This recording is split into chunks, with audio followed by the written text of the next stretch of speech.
वे भी निरंकारी मिशन से जुड़े, और निरंकारी मिशन में जुड़ने के बावजूद आपको मोहम्मद अब्दुल गफ्फार का नाम से जाना चाहिए, लेकिन आपको एक पंडित अब्दुल गफ्फार का दर्जा दिया गया।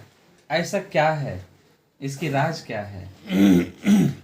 ऐसा है, पहली बात तो पहले प्रश्न का जवाब तो ये है कि निरंकारी मिशन कोई मजहब नहीं है, कोई धर्म नहीं है। यहाँ पर विचारधारा है एक, पहले भी हमने इसके बारे में बताया। और यहाँ पर किसी जाति विशेष से कोई संबंध नहीं है, क्योंकि परमात्मा सबका है, निराकार सबका है। उसको वाहिदुल्लाह शरीक कहते हैं, निराकार। वाहिदुल्लाह शरीक का मतलब निराकार। तो जो इस वाहिदुल्लाह शरीक अल्लाह ताला को जान लेता है, पहचान लेता है, उसी को निरंकारी कहते हैं। निरंकारी मिशन में कोई धर्म परिवर्तन नहीं है, किसी का कोई खाना पीना पहरावा नहीं बदला जाता है, नाम नहीं बदला जाता है।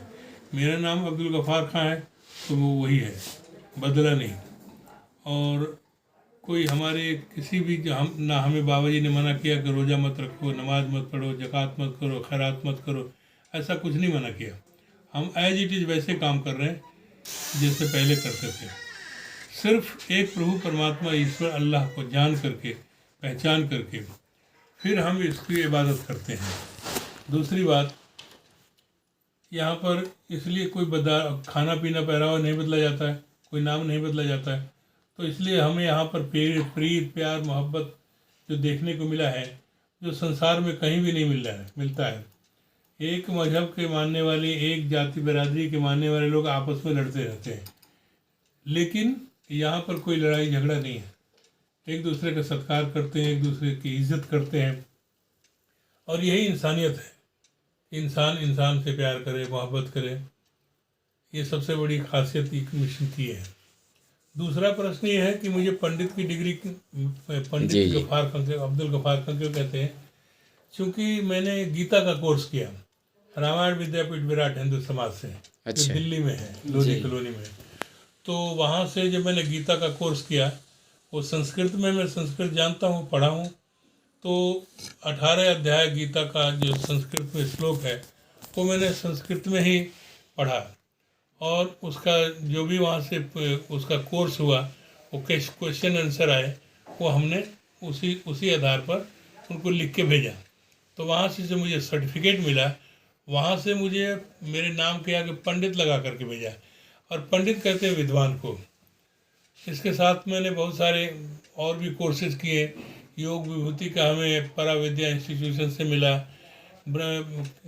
महात्मा की डिग्री हमें डॉक्टर रजियाल नेपाल के जो चीफ मिनिस्टर थे, जो वहाँ उन्होंने विश्व धर्म संसद की तरफ से मिला। तो ऐसी कई डिग्री हमारे पास हैं जो संसार में लोगों ने हमें दिया है।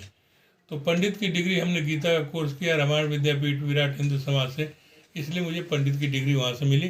और पंडित विद्वान को कहते हैं, किसी जाति का नाम नहीं है, किसी धर्म का नाम नहीं है, तो ये इसलिए हमें लोग पंडित गफ्फार खां कहते हैं। अच्छा, एक बात और है, ऐसा क्या वो हुई कि आप के मन में ऐसा आया कि हम संस्कृत पढ़ें, ये तो हिंदुओं का है?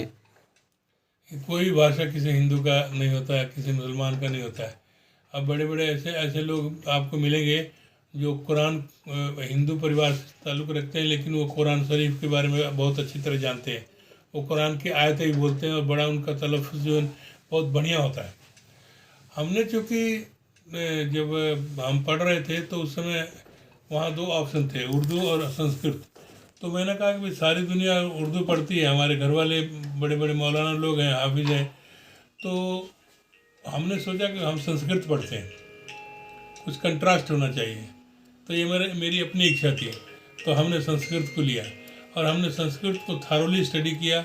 और पढ़ने के बाद मैं जब टीचर बना तो मैं संस्कृत पढ़ाता रहूं, हिंदी पढ़ाता रहूं, तो अंग्रेजी भी पढ़ाता रहूं। तो इसलिए जो है ना, मुझे इसमें इंटरेस्ट था, संस्कृत पढ़ने का में इंटरेस्ट था, इसलिए मैंने इसको चूज किया।